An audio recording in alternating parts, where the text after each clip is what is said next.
NEET classes में आपका स्वागत है। रिवीजन विथ एमसीक्यू के तहत आज हम 11th क्लास की पुस्तक भारत का भौतिक पर्यावरण पर चर्चा करेंगे। अध्याय होगा 1 जिसका नाम है भारत स्थिति। भारत की स्थिति को अगर हम समझने का प्रयास करें तो भारत पृथ्वी के उत्तरी गोलार्ध में स्थित है। यह एक प्रायद्वीपीय देश है। प्रायद्वीप का अर्थ होता है ऐसा क्षेत्र जो तीनों ओर समुद्र से घिरा हो। भारत को देखें तो भारत का दक्षिण भाग एक तरफ अरब सागर, दूसरी तरफ बंगाल की खाड़ी और इसके दक्षिण भाग में यह हिंद महासागर से घिरा है। क्वेश्चन नंबर 1 है, भारत के सीमांतगत क्षेत्र आगे समुद्र की ओर कितने समुद्री मील तक फैला हुआ है? तो इसका जवाब हो जाएगा बी 12 मील। अगर ये हमारा भारत है, भारत के जो तटवर्ती इलाका है इससे 12 मील आगे तक यह भारत का क्षेत्र कहलाता है। आपको यहाँ यह जानना चाहिए, मील दूरी मापने की इकाई होती है। इसे हम स्थल भाग पर भी मापते हैं और इसे हम समुद्री तल पर भी मापते हैं। यह जो मील है, धरातल पर 1 मील बराबर 1.6 किलोमीटर होता है। यह समुद्री क्षेत्र में 1 मील बराबर 1.8 किलोमीटर होता है। क्वेश्चन नंबर 2 है, भारत के अक्षांशीय तथा देशांतरीय विस्तार कितना है? तो इसका जवाब हो जाएगा ए 30 डिग्री। क्वेश्चन नंबर 3 है, भारत का मानक याम्योत्तर किसे चुना गया है? तो ये जो मानक याम्योत्तर है वह 82.5 डिग्री ईस्ट को चुना गया है। इसमें ग्रीनविच से 5.5 घंटे का अंतर पाया जाता है। यहाँ आपको यह जानना चाहिए, विश्व के सभी देश आपसी समझ के तहत मानक याम्योत्तर को 7 डिग्री 30 मिनट के गुणांक पर चुनते हैं। क्वेश्चन नंबर 4 है, निम्न में किस देश में एक से अधिक मानक देशांतर रेखाएं हैं? तो इसका जवाब हो जाएगा डी, इनमें से सभी। रूस में यह मानक देशांतर 11 है, कनाडा में 5, वहीं यूएसए में भी इसकी संख्या 11 है। यूएसए के संदर्भ में आपको यूएसए का जो मुख्य भूमि है उसमें 4 मानक देशांतर हैं। क्वेश्चन नंबर 5 है, भारत का अक्षांशीय विस्तार कितना है? तो इसका जवाब हो जाएगा ए 8 डिग्री 4 मिनट नॉर्थ से 37 डिग्री 6 मिनट नॉर्थ तक, जबकि 68 डिग्री 7 मिनट ईस्ट से 97 डिग्री 25 मिनट ईस्ट यह भारत का देशांतरीय विस्तार है। क्वेश्चन नंबर 6 है, भारत की उत्तर से दक्षिण की वास्तविक दूरी कितनी है? साउथ की दूरी यह 3214 किलोमीटर है। वेस्ट से ईस्ट की दूरी 2933 किलोमीटर है। इसका जो तटवर्ती क्षेत्र है, इस तटवर्ती क्षेत्र में लक्षद्वीप और अंडमान निकोबार को भी शामिल किया जा रहा है। तो इसकी लंबाई 7517 किलोमीटर होती है। तो इसका जवाब हो जाएगा क्वेश्चन नंबर 6 का डी 3214 किलोमीटर। क्वेश्चन नंबर 7 है, कर्क रेखा भारत के कितने राज्यों से होकर गुजरता है? तो इसका जवाब हो जाएगा सी 8। इन 8 राज्यों में जो पहला राज्य है वो है गुजरात, दूसरा है राजस्थान, तीसरा है मध्य प्रदेश, चौथा है छत्तीसगढ़, पांचवा है झारखंड, छठा है पश्चिम बंगाल, सातवां है त्रिपुरा और 8वां है मिजोरम। क्वेश्चन नंबर 8 है, भारत के पश्चिम से पूर्व क्षेत्र में समय का लगभग कितने घंटे का अंतर होता है? तो इसका जवाब हो जाएगा ए 2 घंटे का। इसका मतलब ये हुआ कि यदि आप भारत के पूर्वी किनारे से पश्चिमी किनारे में जाइएगा तो 2 घंटे का अंतर आपको मिलेगा। ये 2 घंटे का अंतर इसलिए होता है कि इसका देशांतरीय विस्तार है उसमें 30 डिग्री का अंतर पाया जाता है। जैसा कि आपको पता है, 15 डिग्री बराबर 1 घंटा होता है, तो यहाँ पर 30 डिग्री का अंतर है, तो इसलिए ये 2 घंटा होता है। क्वेश्चन नंबर 9 है, भारत का क्षेत्रफल कितना है? तो इसका जवाब हो जाएगा 32.8 लाख वर्ग किलोमीटर। यहाँ एक और बात पर चर्चा होनी चाहिए कि भारत के मध्य से जो कर्क रेखा गुजरती है, उसके कारण इसका प्रभाव भारत के जलवायु पर पड़ता है। कर्क रेखा के नीचे भारत की जलवायु उष्णकटिबंधीय प्रकार की पाई जाती है, जबकि कर्क रेखा से उत्तर की ओर जो जलवायु पाई जाती है वह उपोष्णकटिबंधीय प्रकार की जलवायु होती है। क्वेश्चन नंबर 10 है, क्षेत्रफल की दृष्टि से भारत विश्व में कौन सा स्थान रखता है? तो इसका जवाब हो जाएगा ए 7वां।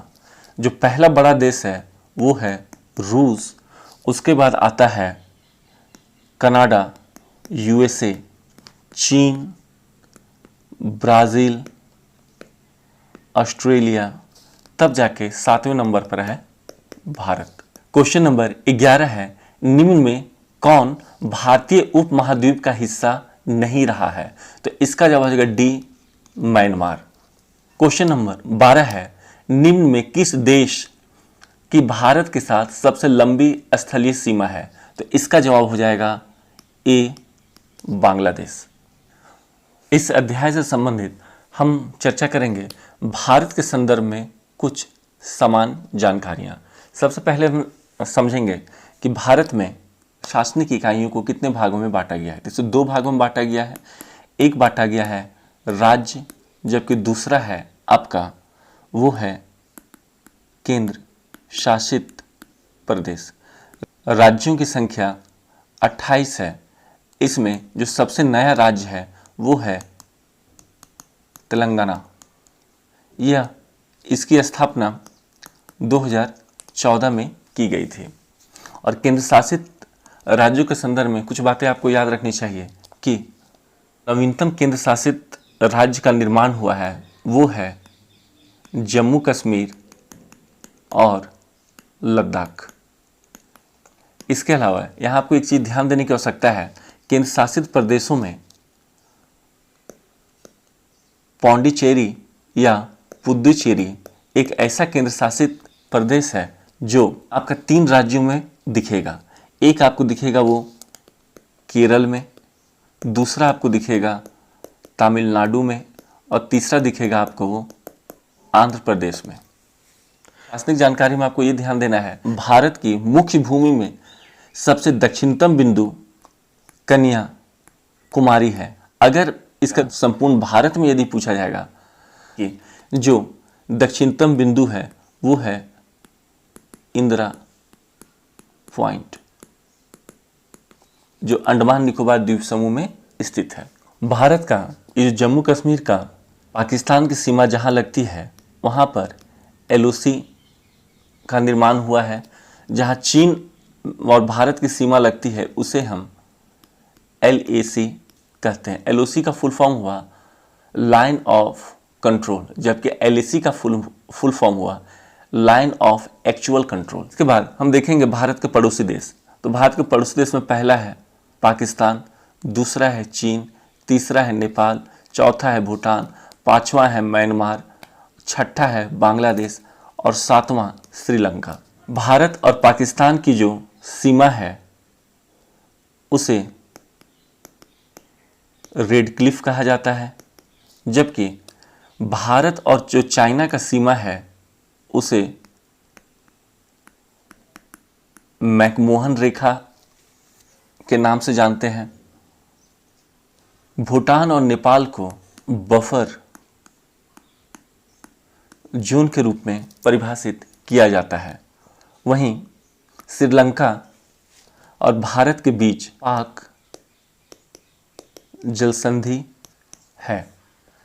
इसके अलावा आपको यह जानना होगा कि भारत के 9 ऐसे राज्य हैं जो समुद्र तट से अपना संबंध रखते हैं। इसमें पहला राज्य है गुजरात, दूसरा है महाराष्ट्र, तीसरा है गोवा, चौथा है कर्नाटक, पांचवा है केरल, छठा है तमिलनाडु, 7वां है आंध्र प्रदेश, 8वां है उड़ीसा और 9वां है पश्चिम बंगाल। ये 9 राज्य तटवर्ती राज्य हैं। भारत का यह जो पूर्वोत्तर क्षेत्र है इसे 7 सिस्टर कहा जाता है। 7 सिस्टर के अंतर्गत अरुणाचल प्रदेश, नागालैंड, मणिपुर, मिजोरम, त्रिपुरा, मेघालय और असम को रखा गया है। आप याद रखेंगे 7 सिस्टर के अंतर्गत सिक्किम को नहीं शामिल किया गया है। भारत में यदि प्रमुख दर्रों की बात किया जाए तो भारत में मुख्यतः कश्मीर के क्षेत्र में 2 दर्रे इन महत्वपूर्ण हैं। पहला है आपका खैबर दर्रा, दूसरा है आपका बोलन दर्रा। हिमाचल प्रदेश में सिपकी ला है। ला का मतलब दर्रा होता है और दर्रा वह प्राकृतिक भूभाग होता है जो एक मार्ग के रूप में 2 पर्वतों के बीच में उपयोग में लाया जाता है। नाथुला सिक्किम में स्थित है। भारत की अगर मुख्य नदियों की बात की जाए तो भारत की मुख्य नदी है, उत्तर भारत में जो मुख्य नदी है वो है गंगा, और गंगा की सहायक नदी यमुना भारत की सबसे लंबी समानांतर सहायक नदी के रूप में जानी जाती है। पूर्वोत्तर भारत में जो मुख्य नदी है वो है ब्रह्मपुत्र।